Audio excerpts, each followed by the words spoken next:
கர்த்தருடைய பரிசுத்த நாமம் மகிமைப்படுவதாக.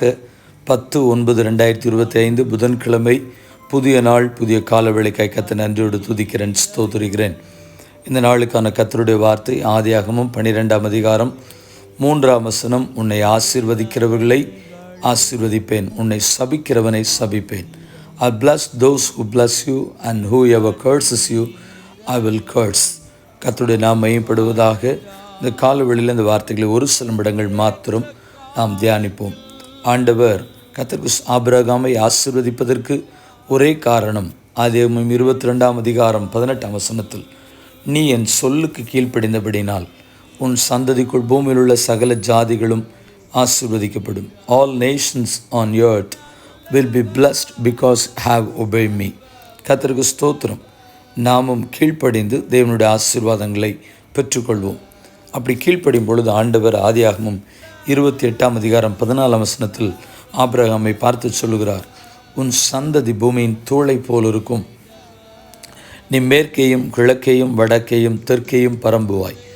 உனக்குள்ளும் உன் சந்ததிக்குள்ளும் பூமியின் வம்சங்களெல்லாம் ஆசீர்வதிக்கப்படும். Your descendants will be like the dust of the earth, and you will be spread out to the west and to the east, to the north and to the south. All peoples on earth will be blessed through you and your offspring. கர்த்தருக்கு ஸ்தோத்திரம் உண்டாகட்டும். கட்டாயம் கர்த்தர் உங்களை ஆசீர்வதிப்பாராக. இந்த வார்த்தைகளுக்கு ஆமேன் என்று ஆமோதித்து சொல்லுங்கள். ஆபிரகாமுக்கு மாத்திரமல்ல, இந்த ஆசீர்வாதங்கள் நமக்கும் உரித்தாகும். காரணம், அப்போஸ்தலனாகிய பவுல் கலாத்தியருக்கு நிருபம் எழுதி 3ஆம் அதிகாரம் 8-9 சொல்லும் பொழுது சொல்கிறார், மேலும் தேவன் விசுவாசத்தினாலே புறஜாதிகளை நீதிமான்களாக்கிறார் என்று வேதம் முன்னாக கண்டு உனக்குள் சகல ஜாதிகளும் ஆசீர்வதிக்கப்படும் என்று ஆபிரகாமுக்கு சுவிசேஷமாய் முன்னறிவித்தது. அந்தபடி விசுவாச மார்க்கத்தார் விசுவாசமுள்ள ஆபிரகாமனுடனே ஆசீர்வதிக்கப்படுகிறார்கள். The scripture foresaid that God would justify the Gentiles by faith and announce the gospel in advance to Abraham. All nations will be blessed through you.